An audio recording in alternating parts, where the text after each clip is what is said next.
In the ancient world, where kingdoms rose and fell like waves against the shore, power was measured by alliances and the spoils of war. Genesis 14 unfolds as a tale of kings, battles, captivity, and rescue. Yet at its heart, it reveals the faith of one man, Abram, who trusted God above all earthly power. The War of 4 Kings against 5. In the days of Amraphel, king of Shinar, Arioch, king of Elasar, Chedorlaomer, king of Elam, and Tidal, king of nations, 4 powerful kings made war against 5 others in the valley of Siddim.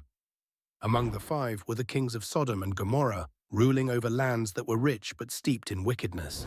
For 12 years, the kings of the valley had served Chedorlaomer, but in the 13th year they rebelled, refusing tribute and submission. This defiance would not go unpunished. Chedorlaomer and his allies swept across the region like a storm. They crushed the Rephaim, the Zuzim, the Emim, and the Horites, mighty peoples of old. Their campaign of conquest left no doubt resistance was futile. When the kings of Sodom, Gomorrah, Admah, Zeboim, and Bela gathered their forces in the valley, they stood against Chedorlaomer and his allies in a desperate attempt to defend their lands. The battle raged, but the 4 kings overpowered the 5.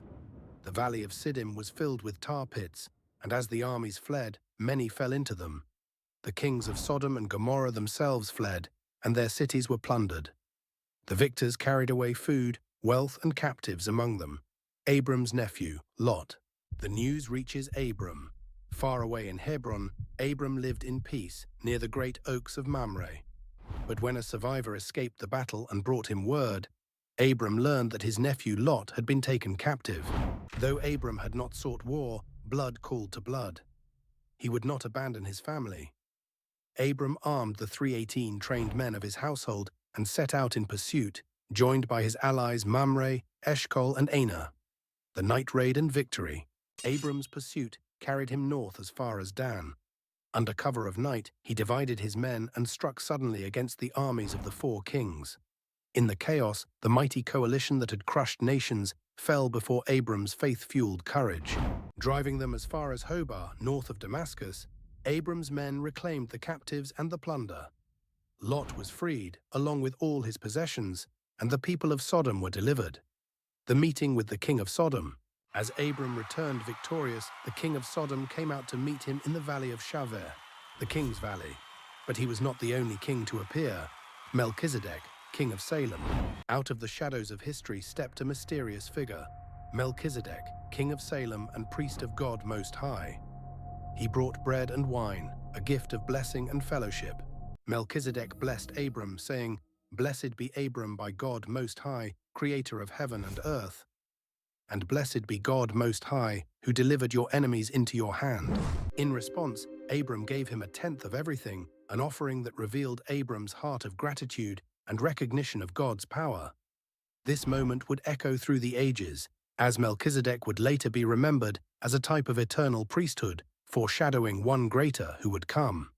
Abram's refusal of wealth. Then the king of Sodom said to Abram, "Give me the people, but take the goods for yourself." But Abram refused.